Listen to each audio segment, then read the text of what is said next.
Hello, this is Problems Worth Solving, the podcast where we meet people transforming health and care through human-centered design and digital innovation. I'm Sam Menter, Managing Director at Healthier, the collaborative service design consultancy. If you enjoy listening, you can subscribe to this podcast and the accompanying newsletter at healthier.services. So today I'm joined by Dr. Jonathan Gregory. Jonathan is a cancer surgeon by background who worked in the NHS for over 20 years and held several management positions. He now works to improve patient care and outcomes using data, digital and AI via his consultancy Pivotal Health. He's National Clinical Advisor at Macmillan. He's Digital Theme Lead at a National Institute for Health and Care Research, and he's an Honorary Research Fellow at Imperial College, London. We've split this episode into two parts because we had lots to talk about. You're listening to part one, where we explore Jonathan's background, what it's like working as a surgeon, and practical experiences of health inequalities. We'll also dig into Jonathan's work to improve cancer pathways and the critical importance of getting the right balance between digital and human support. In part two, we explore Jonathan's work with Macmillan and using AI to improve patient communication. We'll also dig into his groundbreaking work to understand the experiences of cancer survivors in the community and discuss his vision for the future. Jonathan, I'm excited to have you here. Thank you so much for joining Problems Worth Solving. Thanks, Sam, and thanks for the invitation to come and speak with you today. To kick things off, would you like to share a bit about your background and tell me a bit about what drew you to medicine and surgery?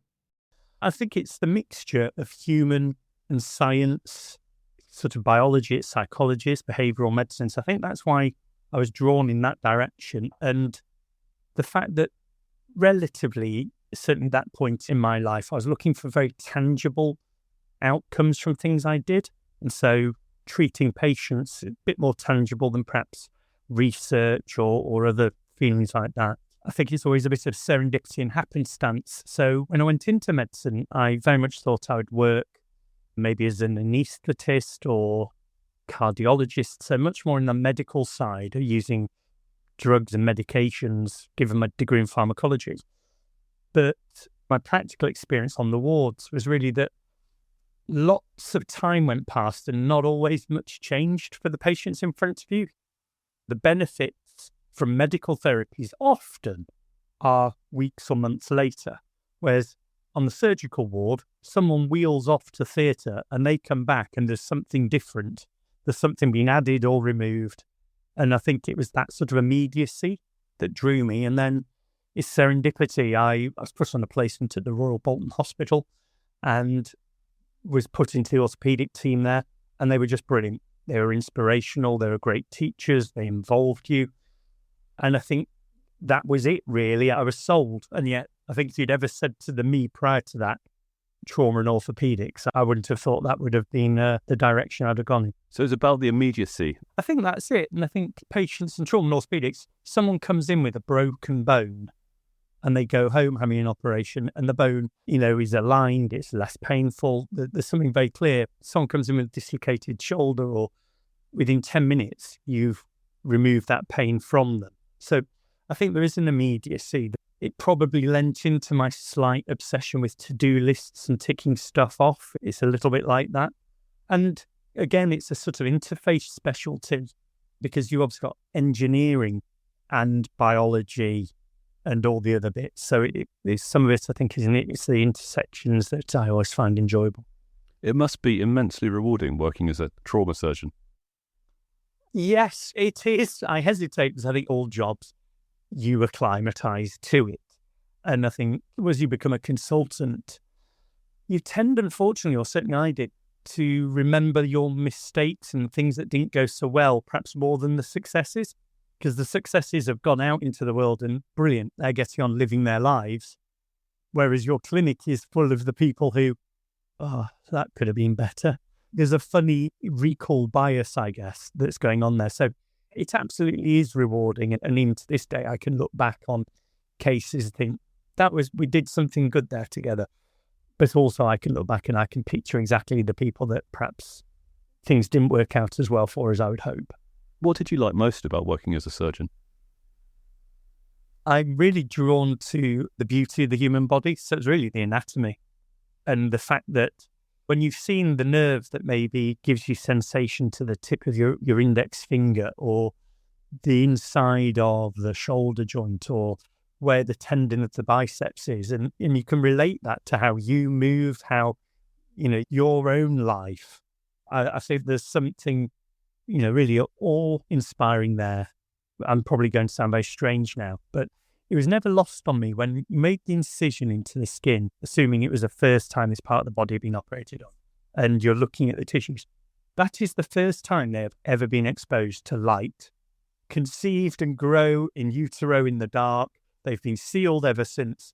So you are the first person, the first set of eyes to ever witness that piece of creation. And that sort of, it was never really lost on me, I don't think. You don't ever get tired of that view. You get that excitement of seeing the inside of the body. I think you do when you're in the correct headspace. I would say that, unfortunately, as you get more senior, you're often operating with a cognitive load of other things going on. You obviously arrive in theatre to a head that's buzzing with emails that have come through, problems, what have you. And as you get experience, like any technical skill, there are obviously still extremely demanding operations, but quite a few are a little bit more reliable. I would never use the word automatic, but you can function at a lower levels. But I think that it was never lost on me when you go and see the patients first thing in the morning before their operation. They are trusting you. They're trusting you, to be blunt, cut them up. And that's quite a strong contract to hold, really. So that part I never took for granted. There was an artist about, I forget his name, about 10 years ago, who did displays of the human nerve system. Do you remember? I do, yeah. It was an Austrian artist, I think, but yeah. Did you go and see that? I didn't know. Were you tempted? No, probably not, actually. Whereas I do like the Hunterian Museum at the Royal College of Surgeons, accepting that there's certainly, historically at least, parts of that museum I think that we shouldn't celebrate, but there are things there that, are interesting. I think that's one of the reasons I went into the particular part of surgery I did, because when you've exposed like a whole limb or a whole blood vessel, the intricacies and the twists and the turns, and as I think feels, I suppose, like a cosmologist looking at the stars. It gives you a slight sense of, there you are worrying about your day to day. Just look at this. It's amazing. What about some of the challenges when you're working as a surgeon? I found it very tiring in the sense of, in the cold light there, everyone, should we say, outside of healthcare will believe that everyone's pulling in the same direction and the same drivers. And that isn't the case at all, is it? Humans are humans with their own motivations, desires and wills. And so as a surgeon, you are trying to motivate colleagues to do operations. It's getting towards the end of the day. People want to go home, but you're aware that there's a patient who's waited all day, starved, and they're going to be cancelled. And so I think there's an awful lot of push of needing to drive, of the system, should we say, doesn't run of its own. It doesn't have a natural momentum. And so I don't these days miss that at all. That slight driving into work at 7 in the morning, 6:30 in the morning, with a sense of quite a hard 12 hours ahead. And actually, not often would it be the actual operating that would be the hard part. It would be the system navigation that would be harder. When you were working as a surgeon, how much did health inequalities, factors like where people live, their income, or their background, affect their outcomes? I think it affected them a lot, but I'd confess that I'm not sure I always realised how much it affected them at that time. I was part of a cancer service in 2 hospitals, and we covered large catchment areas. People would travel many hours to come to that area. So we were aware perhaps of trying to support people with travel. If you're trying to get from Devon to Birmingham, what time of day have you got to set off? And so those sorts of almost geographical things, and we'd be aware of people perhaps it's a single parent or retirees. But I don't think I certainly didn't have the cognitive capacity and perhaps even the real grasp of health inequalities to lean in further than that. That sort of piece around, I'd have probably A lot of people think, I just don't understand why this person's not giving up smoking, or why can't we get them to adhere to this treatment? And now through experience and learning, I realise that there's a multitude of reasons for that. And also the way the system is built naturally makes it harder for some people to participate in healthcare than others, not purely on the basis of geography. So I think I come slightly as a reformed character where I never knowingly didn't deliver equitable healthcare, but now in hindsight, I realise that I didn't always. I thought that by treating everyone equally, I was doing the right thing. Someone's sexuality, their ethnicity, their gender, that didn't matter to me. But I realise now that I really needed to lean into that more, because actually it's more that some of those groups will have greater barriers to letting me help them with their healthcare, working with them in their healthcare. And so I needed to know so I could take a step forwards towards them and bring the service closer to them. Whereas I probably thought, it's not my business. I'm not influenced by them negatively. So when we were talking earlier, you talked about how health inequalities have become quite a focus in your work. Can you tell me a bit more about that and why that is? Yeah, I think as a lot of things in my life, a bit of serendipity, meeting helpful and interesting people. As I transitioned now to the NHS, I remember going to a conference hosted by the King's Fund on health inequalities, and that sort of opened my eyes a bit. Working for Macmillan's obviously significantly opened my eyes to health inequalities and the issues around that. And then, several books I've read or other things I've watched. So I would never claim myself to be an expert, but I think what worries me is often in conversations, I feel like I'm the person who seems to know most about it. I think in the UK, we have a political system and maybe a political ideology that slightly very much puts weight on the rights and responsibilities of the individual. That sort of, we mustn't have a nanny state sort of mentality. And as I say, I'm not particularly interested in getting into the political elements of that. But I think what that does, though, is it suggests that every person is able to make the decisions that are right for them at that moment in time. And yet there's increasing evidence in the psychological literature that people's decision-making is compromised by the life around them. So it's not suggesting people don't have the mental capacity to make decisions for themselves, but it's, if you're hungry, if you're worried about people around you, if you're in pain, this all narrows your ability to make decisions and choices that might be in your longer-term benefit. It's about getting through the next 24 hours or the next week. And I just don't feel that in the UK, and particularly in healthcare, we take enough notice of that sort of, someone can log in to do this or can go there to request that. And that, of course, works well for a large number of people, but some people do, at that moment in their life, might need us to step closer to them. And I'm not convinced we're always that good at doing that. What does that mean for patient-centred care? That's a very interesting question, Sam, because yes, my points taken to extreme drive you to a very paternalistic mindset, and that isn't, of course, what I'm intending at all. I think it's about, there's a group of patients who I think naturally are well activated and able to participate in their care and their decisions. And so that's about designing services and delivering care in a way that's an equal partnership. But then there's a group of people, I believe, that because of the circumstances we've mentioned, not least potentially fear, English as a second language, poor health literacy, where it's much harder. And I think there it's about designing services that can meet someone to enable them to make decisions that are right for them in that moment. But I think in the sheer volume of patients being seen, in an orthopedic fracture clinic, you have 5 minutes per patient. It isn't really designed for those, what I think some people would try and say are edge cases, but actually are far more common than being an edge case. What does it mean? I think it just means we need to redouble our efforts. But I think some of it's not just about the way we talk to people and, I'm going to give you a choice of operations or a choice of treatments. It's how do we deliver that information and when? Because my cognitive overload in this clinic today means I might be hearing, but not able to absorb. How are we reaching out to you in 3 days' time or a week's time to say, have you had any reflections? What do you think? And trying to sort of drip the conversation beyond the clinic, I think.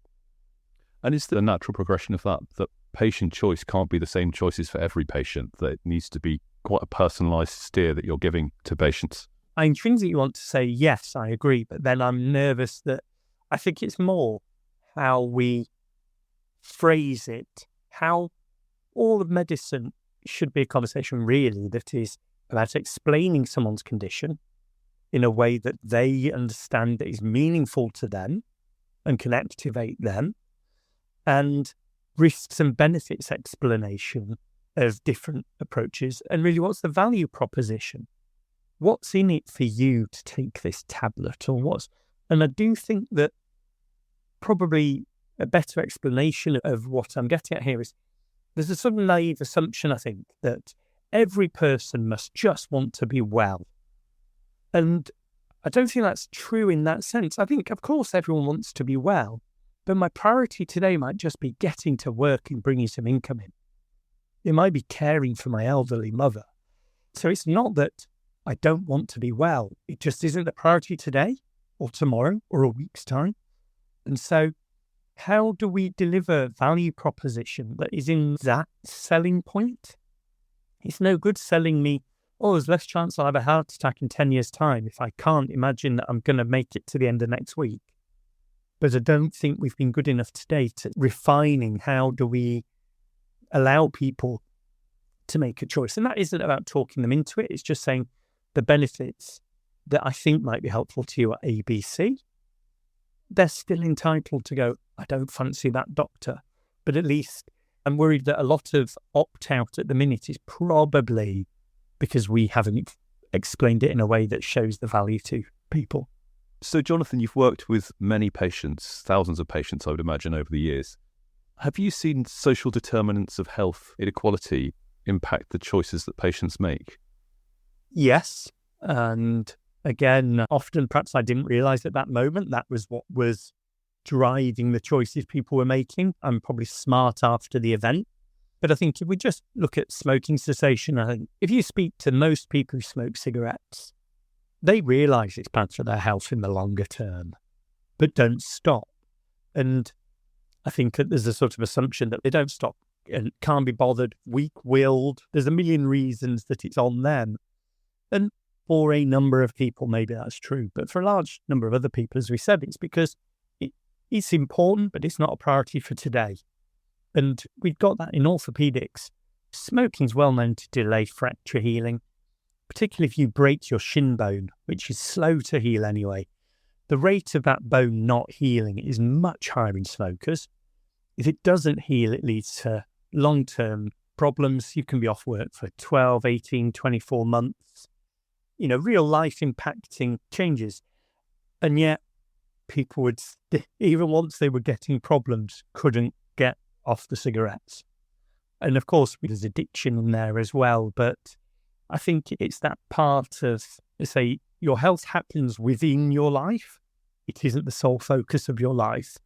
We see it with risk-taking behaviours, or say non-adherence to treatment, where, we know that adherence to taking medication, say for blood pressure, varies across different patient groups. And I think some of that comes down to trust and understanding. I think for many people, there's a sort of implicit sense that you can trust the NHS. So if the doctors are saying this, that must be fine. But actually, for significant numbers of people in the UK, the NHS isn't a brand or an organisation they feel they trust because of harms or problems that seem to impact their community. So if we look at maternal deaths, which is at last becoming far more talked about, if you're a lady of non-white ethnicity in a lot of towns and cities, your chance of death in childbirth and death of your child is far greater than for a white mum. And if we say that, then sure, trust and understanding in the NHS and between people and clinical staff, it has to vary across people. And so I think until we repair some of those bits, some of these some of the social determinants of health inequality relate to circumstances of life, but I think some also relate to the impacts that the way healthcare has been delivered over time and problems that have happened. And those don't fall equally across society either. So you're taking on a lot of risk as a surgeon. You have people's lives in your hands. Did it feel that the system isn't set up in a way that it's sharing that risk? Absolutely. Yes. It felt very much. And I think a lot of my clinical colleagues, anaesthetists hold people's lives in their hands even more tangibly than a surgeon. But I think bringing this back to design, so much of the systems and practices in the NHS are not designed to help individuals not make mistakes. There's a lot of it is like the way it is for bureaucratic reasons, for a variety of reasons. But at their core, they just expose a risk of human error. And that isn't designed out. That isn't the starting point. So in my practice, it'd have hip and knee replacements, and they all come in lots of different sizes and different. There's no universal guidance on the labelling of the boxes in the sense that they should all be, regardless of manufacturer, have some sort of thing.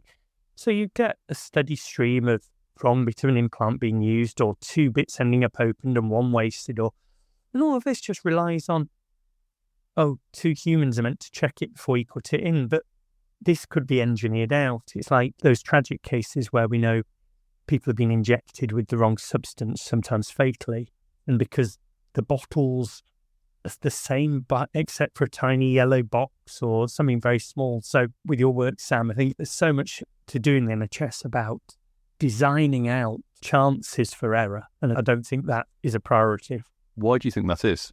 I think unfortunately because in the NHS, whilst patient safety is important and patient experience is important, the bottom line, when you try to sell something or try and do something to procurement, it really comes down to return on investment. Is it going to be cash releasing within the next 12 months?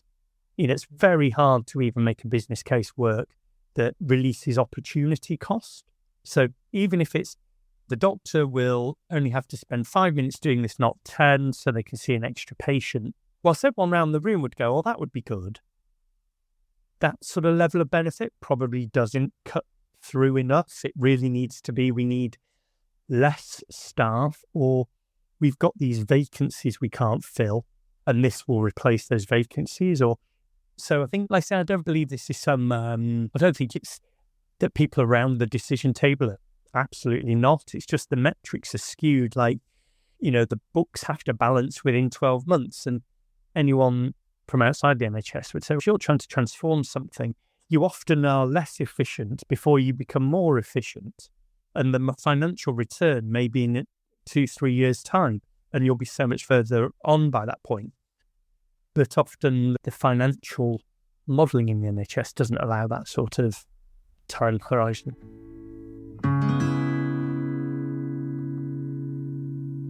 I'd like to move on now to talk a bit about your work around cancer pathways. So, cancer treatment pathways are complex and can run for multiple years. Not every pathway is the same, and it can vary depending on condition, location, personal health, and of course how well someone engages with the diagnosis and treatment. You told me about a piece of work you'd been doing that was looking at ways pathways can be improved. I wondered if you could tell me a bit more about this, and what was the trigger for that work? What did you do and what were the results? The service I was part of, received referrals from across the country, and I'd really had the same processes in place for many years, and it worked for the consultant team who were there. But as I joined, there were several people retired and there was a lot of turnover within the department. So, should we say, those unwritten rules everyone knew went out the door with those people. So we were suddenly seeing problems in terms of the time it was taking to diagnose people, a general feeling of slight chaos, of an awful lot of human effort being needed just to keep the ship afloat, and at the same time probably not delivering a brilliant patient experience. So what we did was, working as a team, is really strip it all back. So I mapped the entire pathway from the moment a referral lands, at that point on a fax machine, to say, we see this patient, we walk the department, what was happening, where were the handoffs, what was the value being added at that point. And from memory, there's about 30 handoffs, but there was only 11 adding value. And so what we sought to do was redesign the system to strip that out. We refined and reviewed some of the roles and fundamentally tried to have a blank piece of paper. And I'm like mentioned at this point, the manager, the non-clinical manager I was working with at that time, she was incredibly supportive doing this and really did allow us to not allow ourselves in our thinking to be constrained by what might be possible. It was like, what do we want it to be like? And then let's see if we can do that. So we scoped out a variety of things down. I remember a fateful moment where one of my consultant colleagues, he said, we are all trauma surgeons, and every morning in the hospital there's a trauma meeting where we talk about people with a broken wrist and a broken ankle who were admitted to hospital the day before. So for people with broken bones, we meet every morning and talk about it. But we don't do that for people with cancer. And it was a light bulb moment. He said, yeah, so the solution is we should meet every morning. Now, if you'd said any of that to any of us before, we'd gone, no chance, never happen. But we went with that premise, and it soon stacked up because we were receiving, I think, about 3,000 referrals a year. So actually, there was about 20 cases a day to discuss. So we designed a system based on a whole different, rather than that batching that happens in the NHS, we tried to have almost a constant flow. In the end, I think we did a good piece of work. We took about 6 days out of the time taken for a patient to be diagnosed with cancer. We allowed a third of patients to be telephoned, have their mind put at ease, and never needed to come to our hospital for anything. And the majority of patients, towards 80%, were phoned within 3 days of their referral and us discussing it to be given their management plan. So to be told it's not cancer, but we still need to see you, or we're worried about this, so we're going to see you next week, and at that clinic appointment, we'll do this and this. And bearing in mind, we were dealing not only with adults, but also children with cancer. I'll never forget, there was one patient all the way over in Lincolnshire, so 3 hours or so, and they were told on the Monday by their local hospital, we think your child's got cancer. And by Wednesday, we were able to phone them and say, no, they haven't. And you don't need to come from Lincoln. And that to me is a responsive service delivery value. And I think what's interesting as well there is we had a moderate do not attend rate at clinic. And that was put down to the large geography and people don't want to come. But actually I challenged that. So it means the value of coming's not enough. So actually by redesigning clinics so that you got more things done for your visit. So you would come, have a scan. In clinic, you'd be told the result. Then you'd go and have a preoperative assessment appointment. You'd meet your specialist nurse. That did not attend rate fell. It didn't go to zero, but it changed. And so, again, it challenges that that belief that everyone must just want health. It's actually, you need to go a bit further than that and give them something that allows them in their life to feel that this is a priority for today, tomorrow, this week. And how did the work involve listening to patients, and how did the insight from patients feed into the recommendations and the changes that you were making? Being really honest, it didn't feed in enough. I think some of that, in fairness, was because we were struggling so much that we had to move quickly. And I think some of the changes were obvious. We obviously reviewed all the complaints and they were part of a driver. So we'd looked at some adverse events and some of the things around decisions we'd made. We noticed in some of our meetings we weren't consistent. So 1 week for a patient with a particular set of circumstances, we'd make one clinical decision and another week it would be a different set. And that was workload. Sometimes in our weekly multidisciplinary team meeting, we'd be having 140 or 160 people to discuss in 3 hours. It's not possible. So we fed in patient narratives. But I would love to sit here, Sam, and say, oh yeah, we had a patient group who worked with us. We didn't in that official sort of sense. We tested it out. There's a couple of the specialist nurses who obviously were very patient-facing. We'd test ideas with them. They might have informal conversations with people. So yes, it wasn't a co-designed, co-produced with patients. What I would say is I do think it was co-produced and co-designed with every member of the department, from the admin clerks and secretaries, the surgeons, the pathologists, the radiologists. So it was perhaps at a different level. And lots of insight that those people would have Yes. about the patients because you're interacting Yes. with those patients all the time. Yes. And I think what was interesting with all these things is, of course, at the start, it was very challenging. But you often recognise that there's a couple of key people. And I remember one radiologist who I think needed a bit of convincing.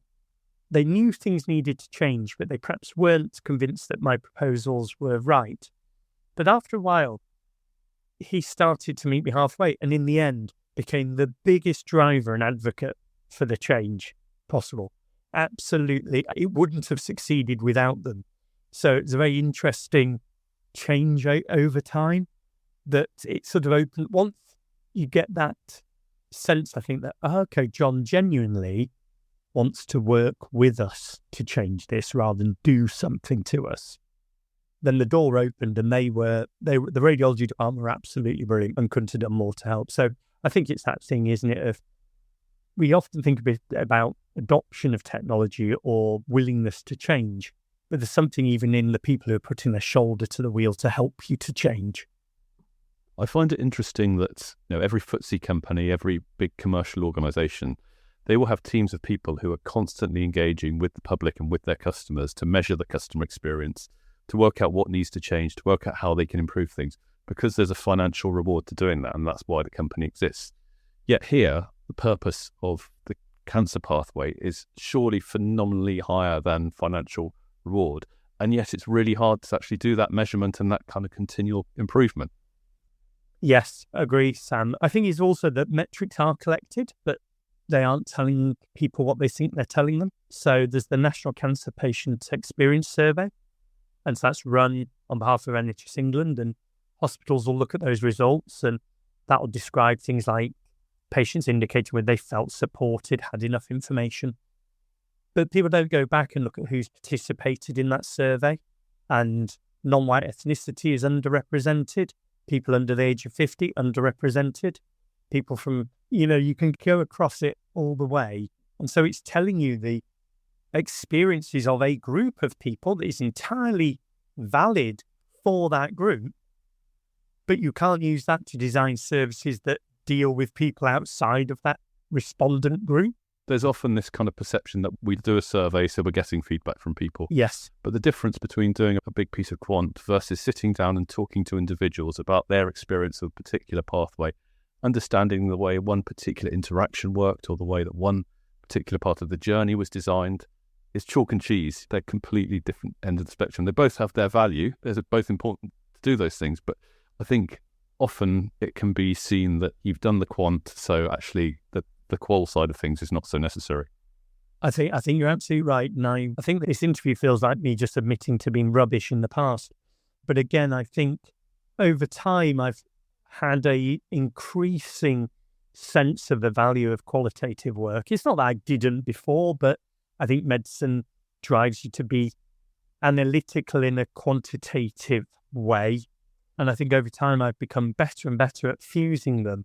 I would equally challenge that I have seen some pieces of work that seem to be entirely driven by qualitative, and it's, you have to understand where the group you've spoken to sit in the wider group. It's not to dismiss it, but if we've spoken to 6 people about a condition that affects 5 million people, we do need to reflect if we think that those 6 are representative. And yet I've seen errors on both sides. I would say we need both, and they both have near equal weighting, bit of nuance depending on what we're trying to do. And I think what those qualitative insights, as you say, it's a real low level. They, I think, help you do, if we design for people who need some adjustments, often we're designing better for everyone. And so if that's members of the trans community who find that the atmosphere for screening tests is not welcoming or not supportive, or if we can lean into that makes it better for them, it will be better for everyone. If we've got people with neurodiversity who find the clinic letter difficult to understand, guess what? People without neurodiversity find them difficult to understand. But I think, as you say, in a survey, that won't surface. Whereas some targeted conversations, targeted qualities of work, I think often surfaces things that are hidden in the larger numbers. Where would you say are now the biggest opportunities to improve the pathway? I think most of the opportunities are much more simple than people would like to admit.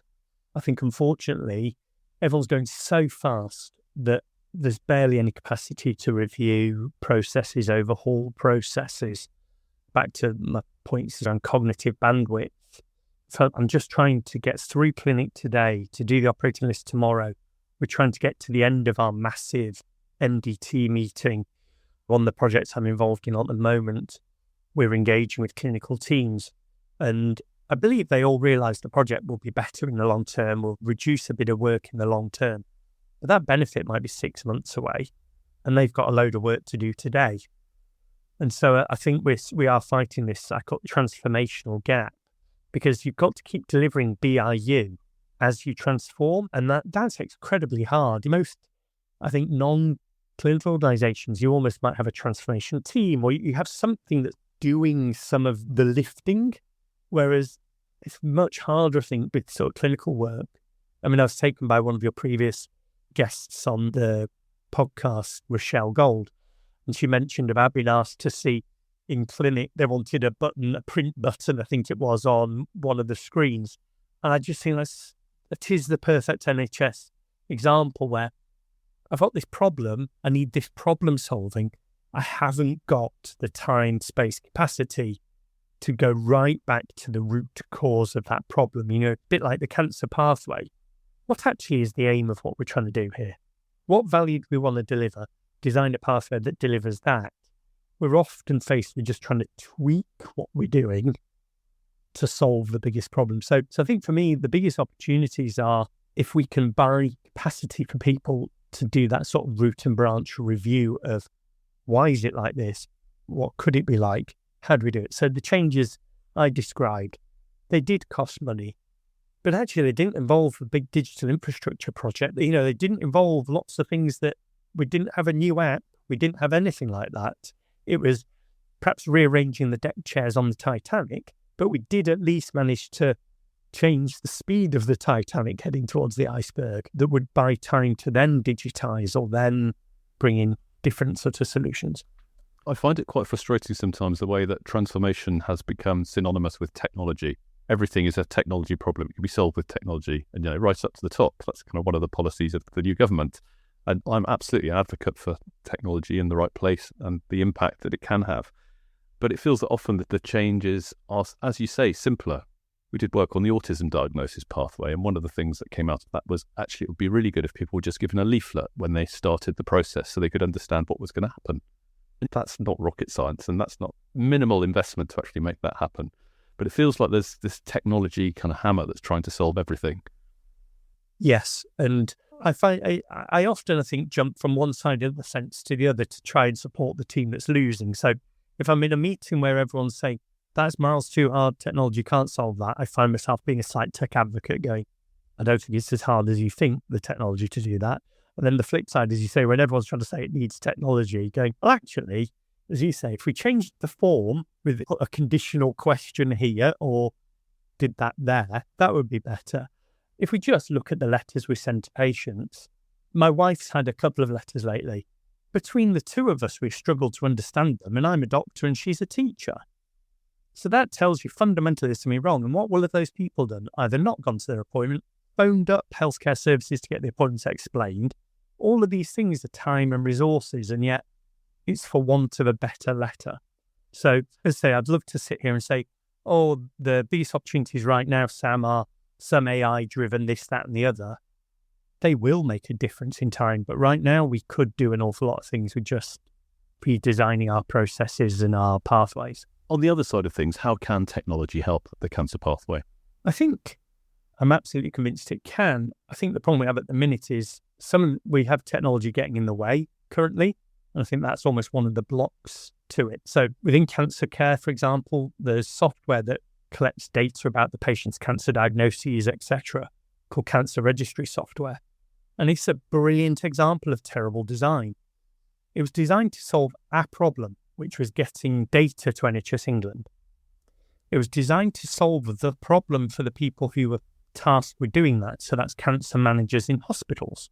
But it had no input, or certainly no input from anyone who was sensible in what clinicians who would interface with this would feel was appropriate, could use. And so you have this clunky software that's extremely hard to work, it delivers what NHSE wants, but data quality is a continual problem because the software is not intuitive. You struggle to use it in real time. And it's that example, really, isn't it, of the word users gets used, but in the NHS, that's more vague. There might be a nurse using it with a patient, might be a doctor using it on a patient. The beneficiary might be a patient, it might be the system or the hospital. The payer might be the GP practices, it might be the hospital. So all these personas are split. And very rarely, in my experience, have products and companies really considered that properly. What's the cost, benefit, value proposition, whatever it may be, across all the persona groups? They just find one and hit it. So I think one of the issues we've got in cancer care is that some of the software that's presently used is not great and is a block to other changes. But where do I see maybe it's starting to help more? There's undoubtedly big shifts in the world of radiology around using AI-driven technologies to help with reporting, for example, mammograms or chest x-rays. That is not ready to be unleashed, uncontrolled at the moment. But we've reached the point where there are some very large trials going now in multiple hospitals. So shall we say it's certainly good enough at the moment that it's not obviously terrible, but we've obviously got to just now really refine, is it absolutely safe? Under what circumstances is it appropriate or not? Similarly with software to help oncologists plan their radiotherapy. There's software to help with that, what's called contouring. And that will save some oncologists, could be 1 to 3 hours a week at least. And that's time that can be repurposed. So I think there was definitely things coming. But I suppose when I tell you that fundamentally, if we were in a cancer service today, we would struggle to even map our demand and capacity in the next 6 to 8 weeks accurately. Some of these very patient-facing technologies are great, but there's a lot of back office improvement, but the size of the prize isn't obviously perceived to be big enough for people to really want to take on. Have you seen patient-facing technology that's improving outcomes? For some people, potentially, yes. I'm slightly guarded, particularly in cancer care. There's an awful lot of apps. Some of these perhaps to try and help people manage specific symptoms. After cancer treatment, fatigue can be a real issue, or sleep. And so there's apps to target those things. And the results would suggest that a meaningful number of patients get benefit from those. There's lots of apps out there that sort of purport to support people through their cancer pathway, or it's a place for you to store clinic notes, record your symptoms and some of these things. I think for some patients with some clinical teams, they probably generate a benefit. But I would say that not all patients can engage with those technologies at scale, so they're not helping everyone equally. And I'd also say that not all clinical teams are resourced to do that. There's a bit of a misconception that, we've got all these patients who can report their symptoms in real time. Okay, but who's available to look and deal with that? And there's not a bank of nurses or doctors sat waiting for these reports to come in. And so until you can really leverage AI to triage all that data to get the outcomes, whilst it relies on humans, you're going to be very limited in what can be done. So, for example, there are some support applications, and they've been adopted by smaller services or services perhaps in the private sector where there's a better ratio of nurses to patients. But I think, should we say, at a big, busy hospital, I would say most of the technology at that point is really more about perhaps, should we call them patient portals or those sorts of things where people can at least look at their results, look at their clinic letters, that sort of level of technology. But I'm not convinced there's a really wow technology out there that's shifted the dial for patients. There's interesting things like VR to try and improve the experiences for people who are having head and neck radiotherapy, for example, but they're not in use at scale and are not sure. I think that someone at one hospital might get it and someone else doesn't elsewhere. So as I sit here today, Sam, I don't think we've really made a big dent in that yet. Do you have thoughts about ways that we can achieve the right balance between kind of digital support and human support? Yeah, I think for me, technology, we're at a tipping point. So technology till now and through my clinical career really was between me and the patient. It got in the way. This sort of thing called the keyboard and the screen slid into the clinic room. And early on, it was just for a couple of things, and gradually it was all on that, ordering everything on it. And so we'll have all been in a consultation where the doctor seems to look at the screen and be typing, not listening. And that undoubtedly changes the dynamic of those conversations. I think it makes it a bit more tick boxy. So technology has been between us. I think as we move forward, I would like to think that technology can actually get out from being between us and be around us. I think that we can use it, hopefully, to release us to be more human. We think probably overhyped example would be ambient AI technology. But in time, I sincerely hope that delivers, because if we could be having a consultation, Sam, and I haven't got to request anything on the computer whilst we're talking or dictate a letter at the end, because the ambient AI is hoovering up our conversation, synthesizing it. I said, we can just check your bloods today, Sam, we'll do this and this. It's already filled the form in. When we reach that point, that transforms healthcare, because I'm released to be human and to get back to doing what I did, which was making eye contact, which was using my body language to reassure or help. Whereas lots of subtleties like body language are now lost, because as much as we don't want to look over a desk, because that's terrible for building a rapport, how do I use the computer and look at your x-ray whilst I'm talking to you? So I am hopeful that technology will undo the harms of technology in the coming years, but you won't get me committing to a timeline for that. From a technology perspective, what you've described is more or less possible from what's out there now. But from a kind of a system and an implementation and a policy and all that other stuff, it feels a long way to go.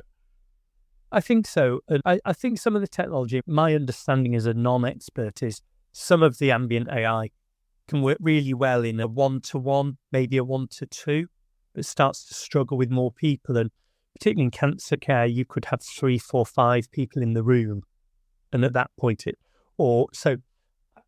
I'm not sure, but I think it's sort of nearly there in some use cases, but not in others. So it might be good for GP practices before it is maybe some hospital practices. But I agree completely with you that when I say this to clinical staff, they look at me like I'm from Mars. But I recognise that, because until I left the NHS 4 years or so ago, if you'd said AI to me, I'd have said, I can't even log on to the system today. And I also have to remember 5 passwords for the different systems just to run clinic. So that is the reality, and the destination do feel a long way apart for people who are working in the NHS. You've been listening to part 1 of this podcast with Dr. Jonathan Gregory. Stay tuned for part 2, where we will explore Jonathan's work with Macmillan using AI to improve patient communication. And we'll also dig into his groundbreaking work to understand experiences of cancer survivors in the community and discuss Jonathan's vision for the future.